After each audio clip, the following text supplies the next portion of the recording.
네, 오늘 말씀은 알고리즘이라는 제목으로 함께 말씀을 나누도록 하겠습니다. 여러분들 알고리즘이 뭔지 아세요? 알고리즘을 들어보셨나요? 공대를 나왔으면 들어봤을지는 모르겠어요. 저도 그렇고 요즘 대부분 사람들이 이 알고리즘이라는 말을 언제 어떻게 접하게 되냐면 유튜브는 다 보시죠. 유튜브에서 알고리즘이라는 그런 표현을 씁니다. 유튜브에서 오늘 뭐 해 먹을까 하고 가지 요리를 예를 들어서 가지 요리를 검색해요. 그러면 가지 요리 딱 검색을 하면은 뭐 가지 무침이 뜰 거고 뭐 가지 볶음을 뜰 거고 많은 영상들이 음식 요리하는 그 영상들이 뜰 겁니다. 그러고 나면은 이제 약간 유튜브에서 그렇게 하는 거예요. 너 가지 검색했어? 그러면 이 영상도 봐봐. 가지 볶음이고 다른 것도 있고 뭐 이것도 있고 이것도 있어. 이거 봐봐 하는 이런 식으로 그 제목도 나오잖아요. 지금까지 내가 먹던 뭐 가지 요리는 틀렸다, 잘못됐다. 그렇게 제목을 탁 썸네일을 그런 영상을 만들어서 딱 띄워요. 그러면 내가 뭘 잘못했나? 막상 들어가 보면 별거 없어요. 그런 식으로 유튜브 영상들 궁금해서 보게 되는데 나중에는 뭐 가지 요리뿐만 아니라 다른 재료로 다른 음식 영상들이 쫙 계속해서 내가 검색해 보지도 않았는데 뜹니다. 또 임영웅 노래 검색하면 임영웅뿐만 아니라 뭐 다른 미스트롯 그 가수들 여러 곡들이 많이 뜨죠. 자, 이런 거를 유튜브 알고리즘이라고 합니다. 근데 유튜브 알고리즘이지만 정확하게 얘기하면은 딥러닝, 요즘 뉴스 나오는 딥러닝이나 뭐 빅데이터 이쪽이거든요.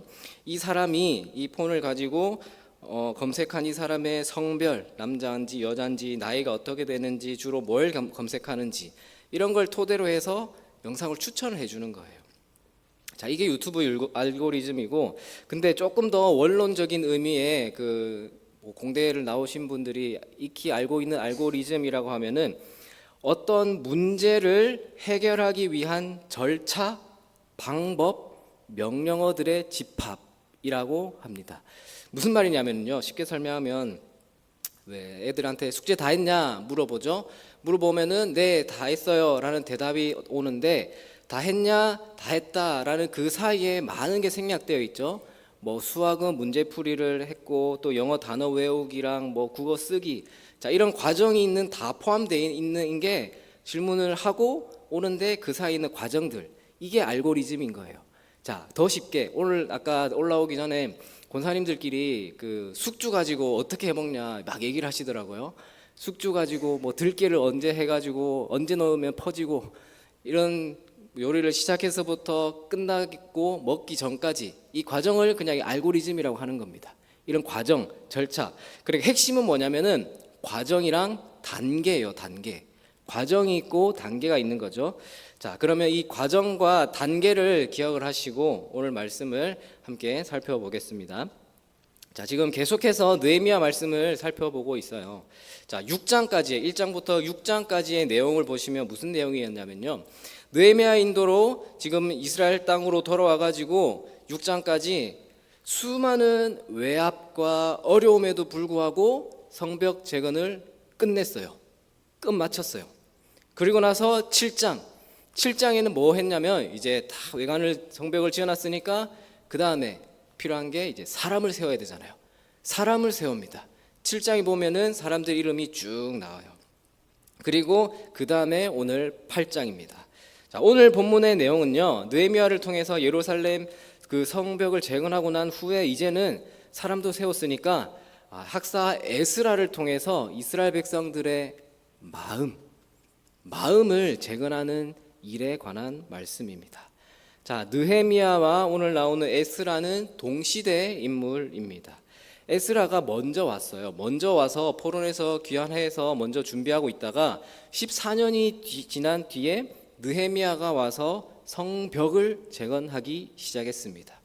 느헤미야와 에스라는 같은 시대의 사람으로서 느헤미야가 이스라엘 백성들의 외적인 부흥과 안정을 준비했던 사람이라면 에스라는요, 내적으로 영적인 부흥을 준비했던 사람이었습니다.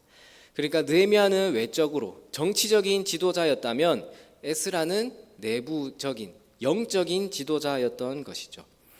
성벽의 재건은 꼭 필요한 것이었지만 마음의 재건, 이 마음의 준비, 영적 준비 없이는 이스라엘 민족의 새로운 미래를 기대할 수가 없는 것입니다.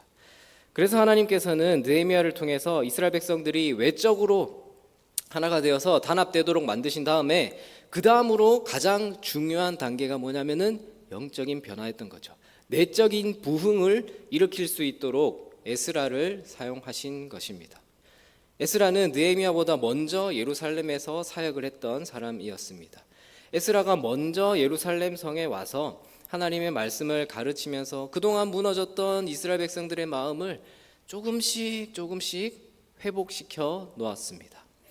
그리고 나서 느헤미야가 또 에스라가 닦아놓은 그 터전을 바탕으로 성벽 재건 사역을 끝까지 마칠 수 있었던 것이고요.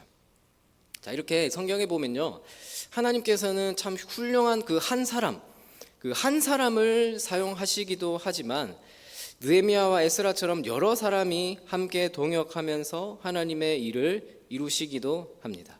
다윗도 그랬잖아요. 다윗도 성전을 건축할 때 다윗은 준비를 다 했지만 다윗은 다 완성하지 못하고 아들 솔로몬이 완성한 것처럼 혼자서 단번에 되는 경우는 별로 없습니다. 대부분 오랜 시간에 걸쳐서 또 여러 가지 방면으로 준비되고 또 누군가는 기초를 잘 닦아놓는 그런 과정 가운데 시간이 지나고 때가 되어야 하나님의 일들이 하나하나 이루어지는 경우가 많이 있습니다. 하나님의 일은요, 그냥 뜯어서 먹으면 되는 그런 인스턴트 식품처럼 아니면 뭐 조립식 건물처럼 툭탁툭탁 그렇게 시간이 짧게 완성된다고 해서 좋은 게 아니라는 겁니다. 뜯어서 그냥 데워서 먹으면 편하지만 건강에는 좋지 않잖아요. 뭐 건물 요즘 뚝딱뚝딱 빨리 지어져서 올라간다. 그리고 막상 보면은 튼튼하지도 않아요. 그런 것처럼요, 하나님께서는 에스라를 먼저 보내셔서 이스라엘 민족을 준비시키시고 그 다음에 느헤미야를 보내셔서 차근차근 하나씩 하나님의 일을 이루어 가도록 하신 것입니다. 그러나 그것으로도 끝이 아니라요, 에스라와 느헤미야가 이루어낸 하나님은 일은요, 끝난 게 아니라 이제 시작입니다. 그들이 지금까지 한 일은 참된 영적인 부흥과 회복을 위한 기초와 근본을 다지는 일이었습니다. 이 두 사람이 지금까지 오랜 시간 동안 부흥과 회복을 위한 기초와 근본을 다졌으니까 이제부터는 부흥을 위한 본격적인 일을, 그 다음 단계를 시작해야 합니다. 먼저 에스라는 오늘 본문에서 영적인 부흥을 위해서 온 이스라엘 백성들을 예루살렘 수문 앞 광장에 모았습니다. 그리고 그 백성들을 향해서 무엇을 했냐면 하나님의 말씀을 선포했습니다.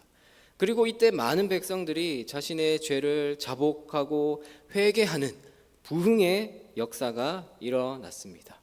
이 영적인 부흥의 시작은 다른 것이 아니라 바로 이 말씀으로부터 시작된 말씀의 부흥이 있었기 때문에 이런 일이 있었던 것입니다.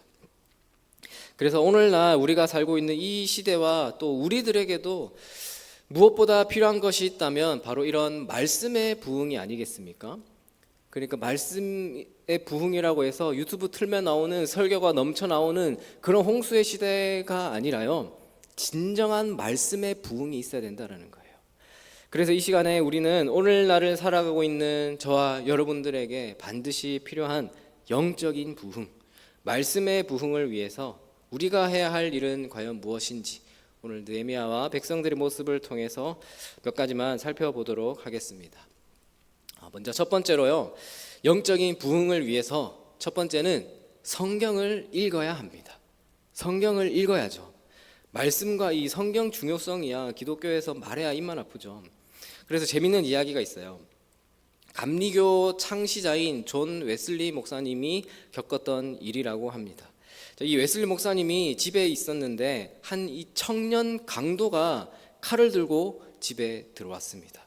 그리고 이 웨슬리 목사님을 위협하면서 돈을 내놓으라고 협박을 했습니다. 이 웨슬리 목사님은 가지고 있던 돈을 다 꺼내가지고 그 사람한테 주면서 이렇게 말했다고 합니다. 형제요, 이렇게 합시다. 이것을 지금 당신이 나한테서 강제로 빼앗은 것이 아니라 내가 당신에게 선물로 준 것으로 합시다. 그러자 그 청년 강도가 뺏으면서 내가 빼앗은 거나 당신이 선물로 준 거나 그게 뭐가 상관 있냐 라고 말을 하고요. 이렇게 말하면서 신경질적으로 막 돈을 받아 들고서는 뺏어서 집을 나가려고 했습니다. 그랬더니 이번에는 다시 웨슬리 목사님이 붙잡으면서 또 얘기를 하는 거예요. 잠깐만 기다려보시오. 잠깐만 기다려보시고 내가 당신에게 줄 선물이 하나 더 있어. 이 책을 가져가시오. 이 웨슬리 목사님은 집에 손님이 오면 주려고 성경책을 이쁘게 포장을 해가지고 가지고 있었는데 이 성경책을 강도에게 손에 쥐어준 거죠. 그래도 뭐 선물이니까 그것도 낚아채서 갔다고 합니다. 그 이후에 몇 년의 시간이 지나고 이 웨슬리 목사님이 집회를 인도하고 있는데 그 집회에서 그 청년 강도를 다시 만나게 된 겁니다. 이번에는 강도가 아니라 회심한 사람으로서 만나게 된 거죠. 이 청년이 웨슬리를 만나가지고 이 목사님을 만나가지고 이렇게 말했다고 합니다. 목사님, 여러 해 전에 목사님의 집을 방문해서 선물을 받았던 사람이 접니다. 그때 돈과 함께 선물로 주신 그 성경을 읽고 저는 회개하고 하나님의 백성이 되었습니다. 그때 저에게 선물로 주신 목사님께 저도 선물을 준비했습니다 라고 얘기하면서 그 봉투를 하나 목사님에게 전해주는 거죠. 자, 이것은 제가 그때 받았던 돈의 갑절입니다. 이 돈을 하나님의 말씀을 전하는 일에 써주시고 저를 목사님의 동역자로 받아주십시오 라는 이야기입니다. 참 단편적인 예와 이야기지만 핵심이 뭐냐면요, 이 강도가 말씀을 읽은 거예요. 말씀을 읽었어요. 하나님의 말씀이 강도를 변화시켜서 회개하게 만들었고 주님의 사람으로 만든 것이죠. 무엇이 강도를 하나님의 말씀으로 변화시켰냐면은 말씀입니다. 말씀의 능력입니다. 즉 말씀을 통해서 구원받고 말씀을 통해서 성화되어 가는 것이죠. 하나님께서 이처럼 우리의 소망과 승리의 삶을 위해서 우리에게도 성경을 주셨는데, 선물로 주셨는데, 그러면 우리도 우선은 이 책을 읽어야 되지 않겠습니까? 느헤미야와 에스라는요, 한동안 예루살렘 성벽 건축 재건에 바빴던 백성들에게 이제는 하나님 말씀에 귀를 기울일 때가 되었다는 것을 알았어요. 성벽 건축이 끝이 아니라 시작임을 알았던 것이죠. 또 이스라엘 백성들도 이것을 알고 있었습니다. 그래서 누가 먼저라 할 것 없이 학사 에스라를 찾아가서 하나님의 율법 책을 가지고 와주십시오 라는 부탁을 합니다. 그게 오늘 말씀 1절입니다. 1절 말씀을 보시면요, 이스라엘 자손이 자기들의 성읍에 거주하였더니 일곱째 달에 이르러 모든 백성이 일제히 수문 앞 광장에 모여 학사 에스라에게 여호와께서 이스라엘에게 명령하신 모세의 율법 책을 가져오기를 청하매. 자, 당시에는 율법책이 귀한 것이기 때문에 한 자리에 모여서 한 사람이 낭독해 주는 것을 들었습니다. 그래서 이스라엘 백성들은 그 공동체 모임 가운데서 또는 여러 사람이 모여 있을 때 그때 말씀을 읽어주고 들었습니다. 또 3절을 보십시오. 3절을 보시면 수문 앞 광장에서 새벽부터 정오까지 남자나 여자나 알아들을 만한 모든 사람 앞에서 읽음에 뭇 백성이 그 율법책에 귀를 기울였는데 라고 말씀합니다. 자, 그 사람들이 얼마나 말씀을 사모했는지는 새벽부터 정오까지 또 말을 알아듣는 모든 사람들이 하나님의 말씀에 귀를 기울였다라고 말씀하고 있습니다.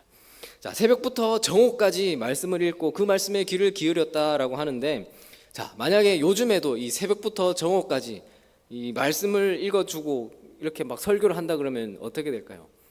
요즘은 뭐 아무도 안 들을 거예요. 뭐 그렇게 한다고 한들 난리 나겠죠.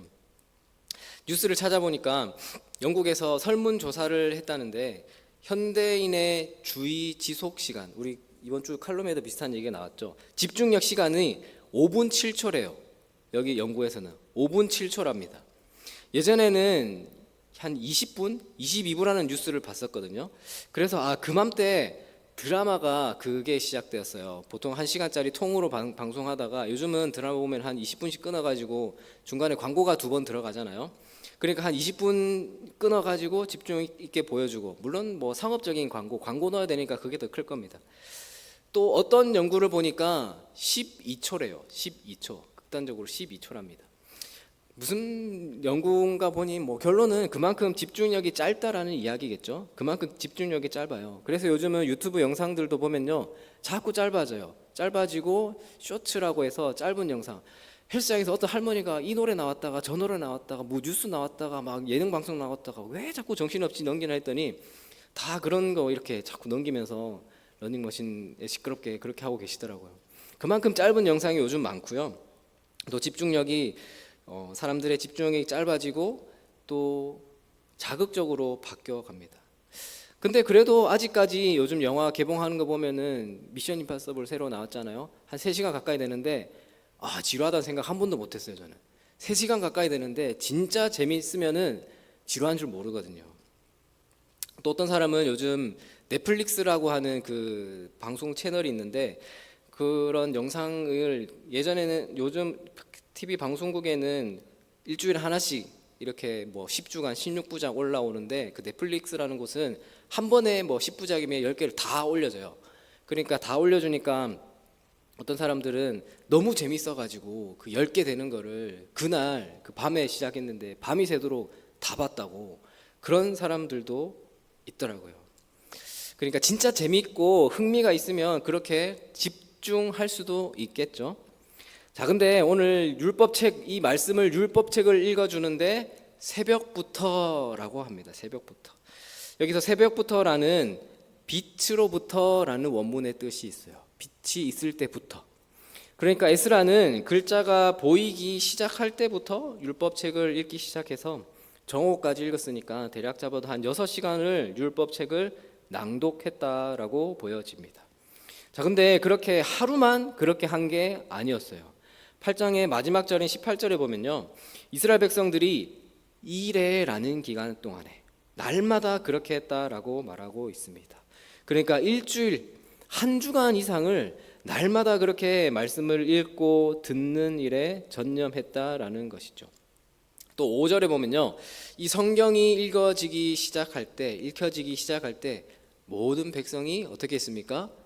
일어났어요. 자리에서 일어났어요. 그래서 요즘에도 어떤 교회들은 성경 봉독 시간에는 다 같이 자리에서 일어나서 말씀을 읽고 그렇게 하는 교회도 있거든요. 자, 일어선다라는 건 일단은 마음 자세를 보여주는 겁니다. 사실 5절 말씀이 없다고 해도 이 수문 앞 광장에 모인 회중들의 마음 자세를 알 수 있습니다. 자, 모인 때가 언제 모였냐 하면은 2절에서 일곱째 달 초하루라고 하죠. 일곱째 달 초하루. 그러니까 7월 1일이 아니라 1월 1일인 거예요. 지금 우리가 보는 1월 1일. 그러니까 새해 첫날을 말하는 겁니다. 그러니까 다른 날도 아니고 새해에 첫 시간에 모였다는 그 자체가 이미 얼마나 말씀을 받을 자세가 되었는지를 알 수 있습니다. 그들은 느헤미야를 통해서 성벽을 완공하는 것을 눈으로 보면서 말로 하지 않아도 이 모든 것이 하나님의 인도하심이다라는 것을 느꼈을 겁니다. 그리고 이제 그들에게 필요한 것은, 이제 진짜 필요한 것은 살아있는 하나님의 말씀이구나. 하나님의 말씀이 우리에게 다시 필요하다라는 것을 깨닫고 새해 첫날 수문 앞 광장에 모인 것입니다. 그리고 6절을 보면 이 말씀의 한 절 한 절이 읽혀질 때마다 백성들이 손을 들고 아멘 아멘 하면서 이 말씀을 듣고 있는 것을 또 볼 수가 있습니다. 하나님의 말씀을 받아들이고 아멘으로 화답할 수 있는 것, 응답할 수 있는 것, 이 말씀에 감동받고 변화되는 삶을 소망할 수 있는 것, 참 이런 게 진짜 말씀의 부흥이 아니겠습니까? 그렇기 때문에 오늘 우리 성도의 입장에서 말씀이 우리에게 완성된 계시가 우리에게 주어졌으니까 우리는 뭐라 그랬습니까? 첫 번째로 읽어야 된다는 거예요. 읽는 것부터 시작하는 것이 말씀으로부터 오는 모든 축복의 시작이자 부흥의 시작인 것입니다. 자, 그래서 먼저는 성경을 읽어야 되고요. 또 두 번째는 그 읽은 말씀을 깨달아야 합니다. 깨달아야 해요. 말씀 읽는 것 참 중요합니다. 자, 근데 말씀을 깨닫지 못한다면 무슨 소용이 있습니까? 오늘 본문에는 말씀의 깨달음의 중요성이 계속해서 강조되고 있어요. 2절, 3절을 보면요, 말씀을 알아들을 만한 백성들이 말씀을 들었다라고 나와 있죠. 또 7절이랑 8절 끝부분에 보시면 그들에게 율법을 깨닫게 하였는데, 또 8절에도 다 깨닫게 하니. 그리고 나서 12절, 13절에 가면요, 그들이 그 깨달아서 들은 말씀을 밝히 알게 되었다라고 말씀을 하고 있습니다. 말씀을 알아들을 만한 모든 사람들이 모여서 말씀에 귀를 기울여 들었습니다. 여러 지도자들이 그들에게 말씀을 깨달을 수 있도록 도왔고요, 말씀을 사모하는 백성들의 마음과 말씀을 가르치는 그 지도자들의 헌신이 있었어요. 7절에 보면 나오는 그 사람들의 이름, 참 우리가 발음하기도 힘든 이 사람들이 다 말씀을 깨닫기 위해서 옆에서 도왔던 거예요. 그 모든 헌신들이 하나가 되어서 마침내 모든 백성들이 말씀을 밝히 알게 되었다라고 말하고 있는 것입니다. 8절 한번 볼까요? 우리 8절 말씀 우리 한번 같이 읽어보겠습니다. 8절 읽겠습니다. 하나님의 율법책을 낭독하고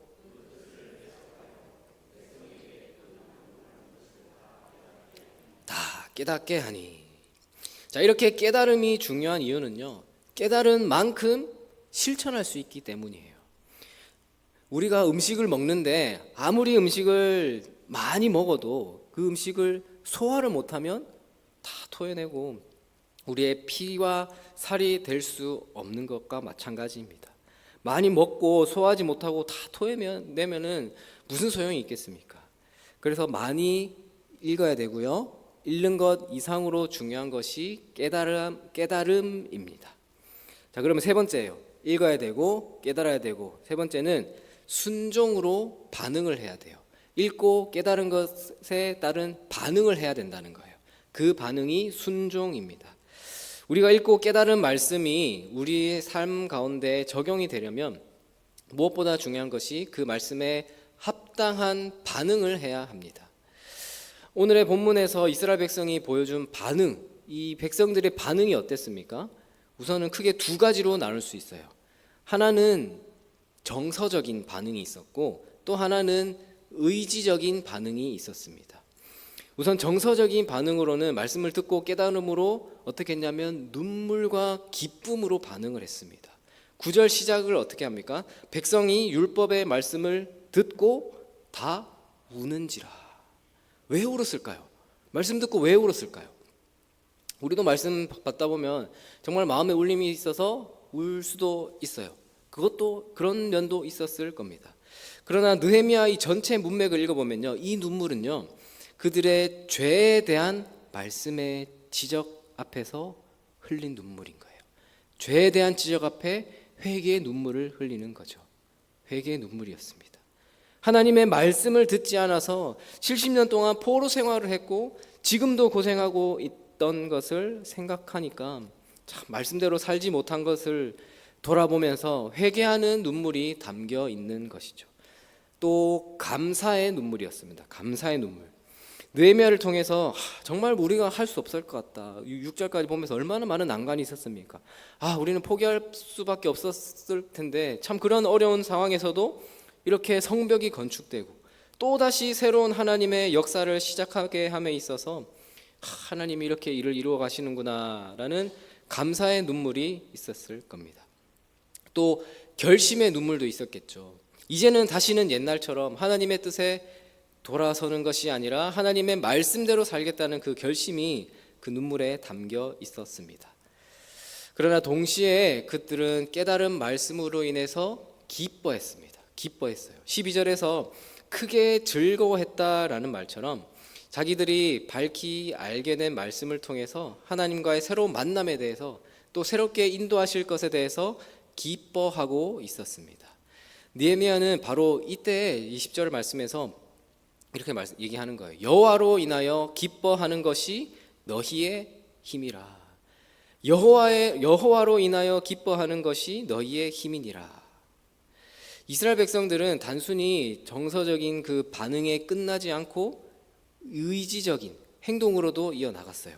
12절에서 모든 백성이 곧 가서 먹고 마시며 나누어 주고 크게 즐거워했다라고 이렇게 얘기하는 걸 보면요, 참 이렇게 기쁨으로 행동으로 서로 하나가 되기 위해서 힘썼다는 것을 볼 수 있습니다.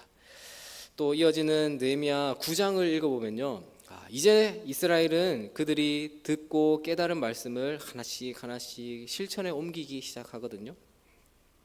즉 이스라엘 백성들은요, 말씀을 읽었고 또 깨닫고 순종으로 보여주었던 것이었습니다.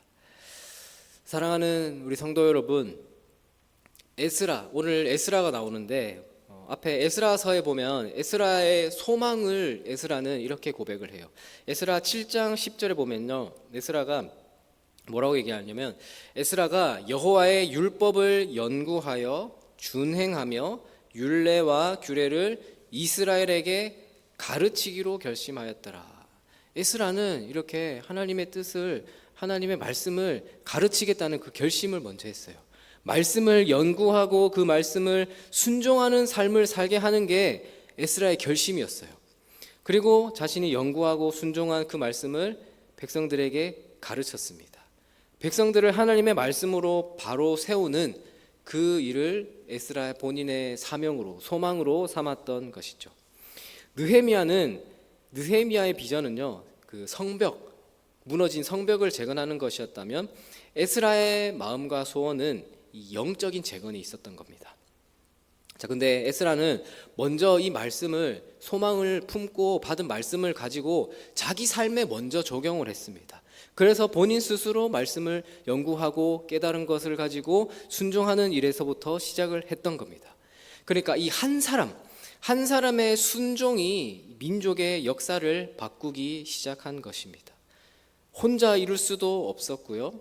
그래서 느헤미야와 동역했죠. 또 7절에 많은 사람들이 나오는데 이 모든 사람들이 백성들을 위해서 함께 섬겨 주었기 때문에, 함께 동역을 했기 때문에 가능했던 것이었습니다. 오늘 저와 여러분 안에 먼저 말씀으로 인해서, 말씀을 읽고 깨닫고 순종하는 그 말씀으로 인해서 우리에게 부흥이 일어나면요, 이 부흥은 우리뿐만이 아니라 이 시대를 새롭게 변화시킬 부흥의 씨앗이 될, 그 귀한 씨앗이 될 줄로 믿습니다. 그래서 오늘 저와 여러분들도, 오늘 우리에게도 그 알고리즘 같이요, 착착착 이런 단계별로 우리에게도 과정으로 해야 될 게 있다라는 겁니다. 하나님의 말씀을 우선은 우리가 읽고 깨닫고 반응하면서 나의 죄를 돌아보고 눈물로 회개하고, 그 회개에서 끝나는 것이 아니라 기쁨과 감사로 이어져야 하는 것입니다. 그래서 우리의 삶이 변화되고 회복되는, 무엇보다 영적인 말씀의 부흥을 경험하시는 여러분들이 다 되시기를 주님의 이름으로 축원합니다.